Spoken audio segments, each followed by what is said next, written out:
আজকের breaking news, Shakib আবারও ঠকালো। সাকিবের জন্য সবসময় যেন মুখে ফুল চন্দন ফোটে ঢালিউড কুইন অপু বিশ্বাসের, তবে এবার কেন এমন কথা বলতে হচ্ছে অপু হয়তোবা রানীর মতো আসবে, কিন্তু সেও দেখি চাকরানির মতো আসলো। বিশ্বাসের? তবে অপু বিশ্বাস বলেছে, আমি সবসময় আমার সংসারকে সুন্দর করার জন্য সাকিব যখন যেটা বলেছে আমি সেটাই করেছি। আমি যখন আমার সন্তানকে নিয়ে টিভির সামনে এসেছিলাম তখন বুবলি নানা সময় নানা অটোমেটিক অনেক বড় সুপারস্টার, এবং রাইট নাও 17 ইয়ার্স আমার ক্যারিয়ার, তো আমি এটাকে মনে করি করে আমাকে কথা বলেছে, কিন্তু আমি চাইলে সবকিছুর উত্তর দিতে পারতাম, শুধু সাকিবের জন্য চুপ ছিলাম। সাকিব আমাকে বলেছিল যে এবারের মতো ক্ষমা করে দাও, শুধু সেজন্যই আমি বুবলিকে তখন কিছু বলিনি।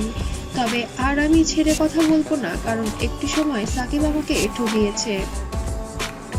আমার সন্তানের সাথে আমার সময়টা স্পিকিং অন স্ক্রিনে বলতে চাই, যদিও আমার জয়টা না থাকতো তাহলে আমি তাদের যোগ্য বলেই মনে করতাম না, কারণ আমি অপু বিশ্বাস নিজেকে পার হয়েছে বেশ যুদ্ধের। তবে সেই সময় তারা অনেক ভালো সময় কাটাচ্ছিল এবং সংসারে তারা সবাই অনেক বেশি মনোযোগী ছিল, কিন্তু তখন আমি এবং আমার সন্তান একা ছিলাম, আমাদের দেখার মতো কেউ ছিল না। সাকিব তখন আমাদের সঙ্গে অনেক বেশি ঠকিয়েছে এবং আমার সন্তানও বাবার আদর পায়নি। তবে এবার যেন আমি আর বুবলিকে ছাড়বো না, আমার যথাসাধ্য মতো এবার তাকে দেখে ছাড়বো।